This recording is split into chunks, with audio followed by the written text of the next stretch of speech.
Salut tout le monde, bienvenue dans l'épisode d'aujourd'hui. Ici Marie Masson.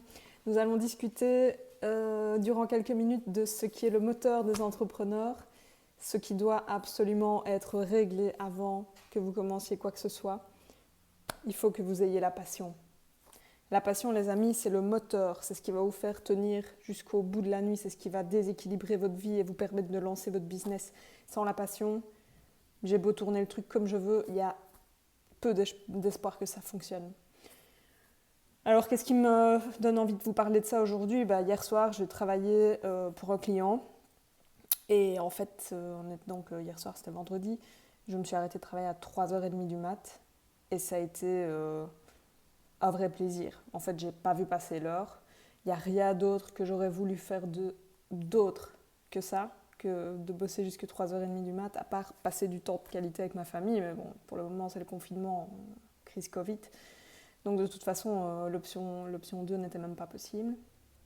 Et j'ai un petit peu réfléchi à ça et je me suis dit, ok, qu'est-ce qui a fait que, comme une tarée, j'ai travaillé jusqu'à 3h30 du mat ? Pourquoi ?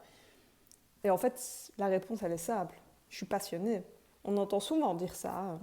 Il faut aimer ce qu'on fait. Le travail, c'est 80% de ta vie. Si tu n'es pas heureux dans le travail, tu ne seras pas heureux ailleurs. Mais putain, c'est la vérité. Pardon, je dis putain à l'écran. En même temps, je tourne mes vidéos en une seule fois. Donc, ce genre de mot va encore apparaître. Sorry à propos de ça. Sorry. J'ai ma petite note. Hein. Donc, qu'est-ce qui me fait avancer ?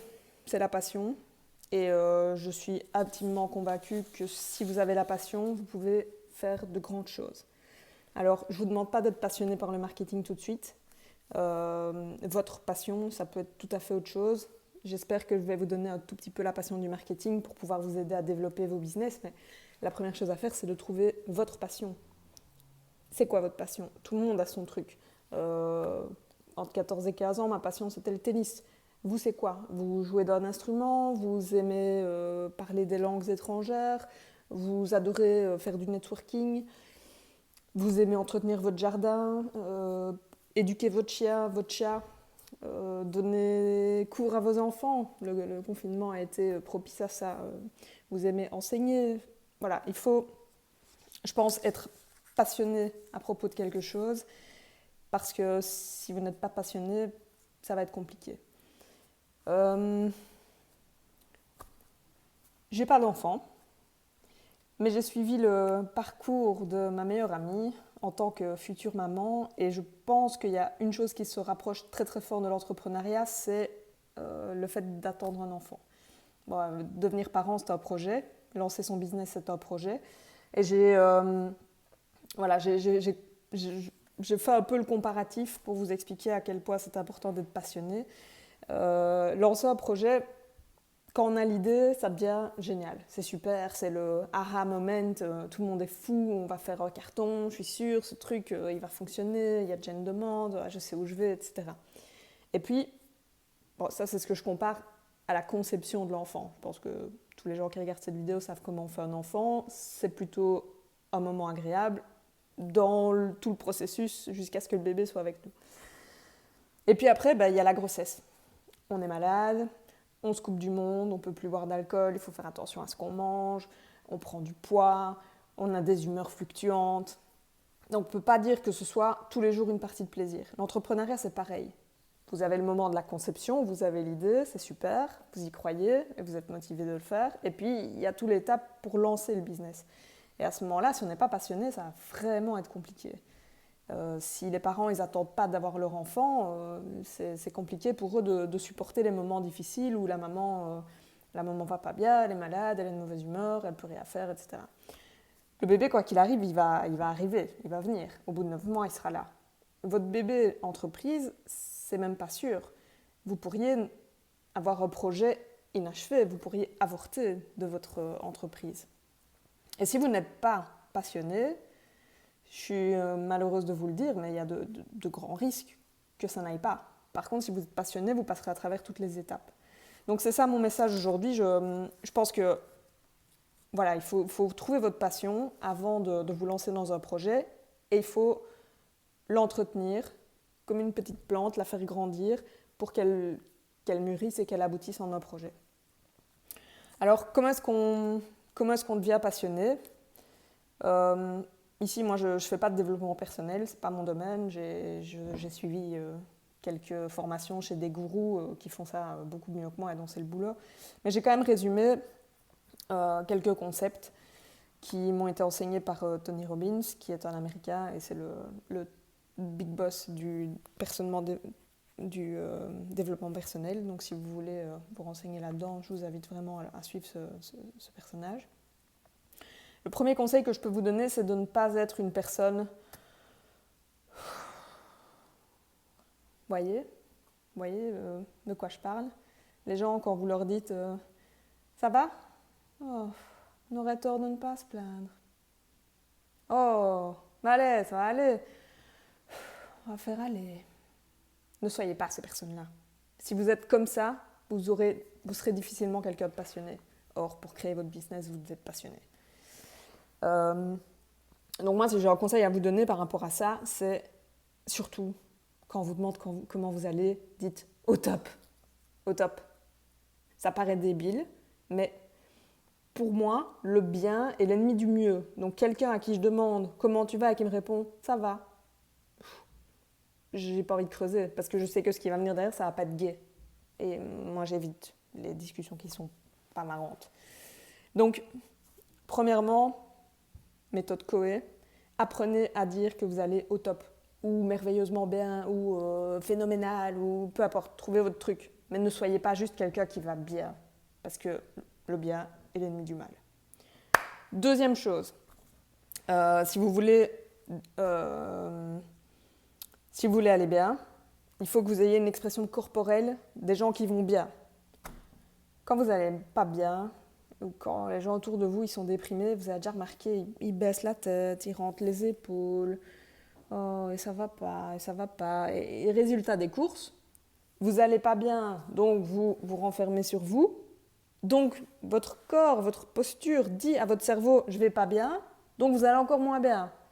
Pire, ça marche aussi par mimétisme. Si vous vous entourez de gens qui sont comme ça, renfermés sur eux, tristes et tout, ça va être comme un aimant. Vous avez tendance à aller vers ce qui n'est pas bien. Alors que si vous êtes préparé à aller bien, si vous êtes sûr de vous, droit, souriant, ben, vous avez vraiment toutes les chances plutôt d'attirer les gens qui vont mal et en tous les cas de vous être bien. Et votre cerveau et votre corps ne doivent faire qu'un. Donc ayez la posture des gagnants. Soyez sûr de vous, tenez-vous droit. Vous savez qu'il y a eu une expérience véritable, une expérience scientifique. Ils ont été dans un hôpital pour personnes dépressives. Ils ont choisi un panel de 15 patients et ils ont arrêté les médocs de ces gens. Donc ils ont arrêté de les soigner pour la dépression. À la place, pendant, quelques semaines, ils leur ont donné l'exercice de se mettre devant le miroir et de sourire. Au début, évidemment, c'était plus une grimace qu'autre chose. C'était vraiment très compliqué pour ces gens-là de sourire devant le miroir. Mais l'étude a démontré que ces gens-là, à la fin de l'expérience, ils étaient guéris. Alors, c'est clair, vous allez me dire, ah, c'est la méthode Coe, c'est ça. N'empêche, c'est la base. Les entrepreneurs, ils doivent sourire, ils doivent être dans un état d'esprit positif. Imaginez un peu le boss qui arrive dans son entreprise le matin et il est la personne... vous êtes sûr à 100% que l'équipe va être... Si même le leader est comme ça, c'est lui qui doit être là en termes d'énergie pour que les autres peut-être soient là. Si lui, il est déjà là, mais les autres, on ne les voit même plus. Hein. Il n'y a aucune chance. Vous, en tant que patron, vous devez être dans cette attitude-là de je suis positif, je suis dans un état positif et je vais amener les gens à le devenir. Pour rester positif, il y a quelques trucs qu'il faut que vous fassiez. La première chose, si vous voulez, faites comme moi, vous ne regardez pas les news. Les news, vous avez remarqué, c'est tout le temps, on focus sur ce qui ne va pas. Alors, je suis pas une débile, hein, je sais quand même ce qui se passe. J'ai suivi l'évolution de la crise Covid. Comme vous, je me suis tracassée, mais je n'ai pas regardé le journal tous les jours. Vous croyez que s'il se passait quelque chose de grave, vous ne le sauriez pas? Vous avez des proches, vous avez votre famille, vous avez vos amis, vous avez les réseaux sociaux. Si de temps en temps vous scrollez et qu'il se passe quelque chose, vous le saurez. Ne tracassez pas, vous n'êtes pas obligé de regarder le journal tous les jours. Ce que le journal tous les jours va vous amener, c'est une posture de « oh, il n'y a rien qui va, c'est la crise ». Et voilà. Une autre anecdote comme ça, tous les jours je suis abonnée à plusieurs newsletters, évidemment je n'ai pas le temps de les lire toutes, mais il y en a une dans laquelle j'ai la possibilité directement d'aller sur le site qui publie toutes les nouvelles entreprises et toutes les entreprises qui font faillite. Je ne vais jamais voir celles qui ont fait faillite. La liste elle est toujours plus longue que celle des créations et moi je vais pas, enfin j'ai un business, il est hors de question que je commence à me stresser pour des choses qui ne sont pas. Donc voilà, j'évite absolument les choses négatives. En plus de ça, quand on a un business comme moi, comme vous, on est super confronté à des choses négatives tous les jours. À mon avis, tous les jours il y a quelque chose qui ne va pas et qu'il faut régler. Et plus vous grandissez, plus vous allez avoir de choses qui ne vont pas. Si vous refermez sur vous-même à chaque fois que quelque chose ne va pas, ça ne va pas aller. Il n'y a personne d'autre que vous qui va pouvoir régler ce problème. Donc voilà, concentrez-vous sur les choses positives. Ne perdez pas votre état d'esprit positif. Alors, je répète, donc pour être quelqu'un de passionné, allez au top quand on vous demande. Prenez l'exercice, faites-le. Les gens ne vont jamais vous dire c'est quoi ça, tu vas au top. Les gens, ils ont envie de voir des gens positifs. Et si vous êtes entouré de gens négatifs, laissez-les. S'ils ont envie d'être négatifs, tant pis pour eux. Donc, soyez au top. 2, soyez physiquement dans un état, dans une posture de quelqu'un de positif. Ouvrez-vous, souriez, soyez positif. Ne vous laissez pas polluer et ne laissez pas ni votre esprit ni votre corps se refermer sur lui-même à cause de ce qui se passe autour de vous et sur lesquels vous n'avez pas d'emprise. Arrêtez de regarder la news, arrêtez de regarder la liste des faillites et ne prenez pas chaque problème qui arrive dans votre entreprise comme quelque chose d'insurmontable et de personnel. Troisième chose, la physiologie. Je ne suis pas une grande fan des régimes. En fait, je pense que mon pire cauchemar, ce serait d'un jour qu'on me dise tu dois manger 3 petits pois par jour parce que Marie, tu es obèse en fait. Et il faut vraiment faire quelque chose. Donc je ne suis pas une fan des régimes. Par contre, je fais quand même attention à ce que je mange. Par exemple, je ne déjeune pas. Parce que si je déjeune, je me sens super mal, j'ai des pics de glycémie et je suis soignée. Je ne suis pas diabétique, mais j'ai des pics de glycémie qui font que j'ai des fringales pendant toute la journée, des états de fatigue latente. Donc je le sais, alors je ne déjeune pas. Comme ça, je n'ai pas ça. À midi, j'essaye d'éviter tout ce qui est sucreries, etc. Parce que de nouveau, ça va me mettre super mal pour toute l'après-midi. Et le soir, oui, si j'ai envie de manger de la merde, en gros... de temps en temps, je le fais, mais je le fais avant d'aller dormir parce que comme ça, j'ai pas perdu de temps de qualité, soit pour ma famille, soit pour mon travail. Voilà, donc moi, je consomme beaucoup de compléments alimentaires. Ici, voilà, j'ai pas préparé le truc, mais vous voyez que... Ouais. Et ça, c'est qu'une petite partie. Je consomme des compléments alimentaires bien dosés parce qu'ils me font du bien à mon physique et qui me permettent d'être performante. Voilà, donc ça, c'est trois choses, la physiologie, l'attitude physique et le mental qui font que si vous n'avez pas ça, vous serez difficilement quelqu'un de passionné. Je pense à ça. Au niveau du stress, le stress qu'on endure tous les entrepreneurs, les employés, tout le monde est confronté au stress dans la vie privée, dans la vie professionnelle. Moi, je pense qu'il y a vraiment 2 types de stress. Il y a le stress positif, c'est celui qui vous booste, celui qui vous motive à faire quelque chose, celui qui vous pousse à étudier pour vos examens, et le stress négatif. Le stress négatif, c'est le stress anxiogène qui vous empêche d'avancer justement. Et le stress négatif, il faut pouvoir le reconnaître rapidement et mettre en place des routines pour lutter contre. Parce que dans le parcours entrepreneurial, la passion n'empêchera pas que vous soyez confronté au stress. Alors essayez de mettre en place des process pour que ce stress soit un stress positif qui fait avancer et pas un stress négatif. Voilà. Je ne sais pas pourquoi je pense à ça, ça vient de me venir comme ça. Donc ça ne fait pas spécialement partie de la vidéo, mais de nouveau, je ne fais pas de montage vidéo, donc voilà, gratos. Alors, au niveau du fait d'être passionné, je pense qu'il faut aussi que vous arriviez à dominer vos émotions et à pouvoir étudier le sens des choses avec pragmatisme et pas de façon émotionnelle tout le temps. J'ai vu à un moment donné une coach, une psychologue qui me disait ok, tu rumines beaucoup, tu as l'impression que c'est tout noir ou blanc et tu as l'impression qu'en fait il y a que ce que tu penses qui peut être correct. Et donc, elle m'a donné un exercice qui m'a beaucoup aidé, que j'ai dû faire en 2 sessions. Je crois que j'ai fait ça pendant 15 jours, tous les jours. À chaque fois que je sentais quelque chose de stressant ou qui m'amenait à ruminer, je devais écrire dans une colonne le fait, les émotions que je ressentais à l'époque, de façon naturelle, mécanique. Et c'était les émotions négatives, puisque c'était de la peur, c'était du stress, c'était des angoisses. Et dans une autre colonne, je devais écrire le contraire de ces émotions.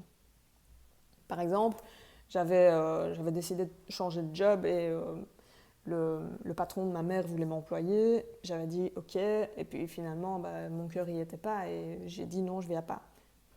Ma mère, qui est très, très, très dévolue à son boulot, m'en a voulu énormément. Or, mes parents, c'est vraiment des gens importants pour moi, je pense pour beaucoup d'entre nous.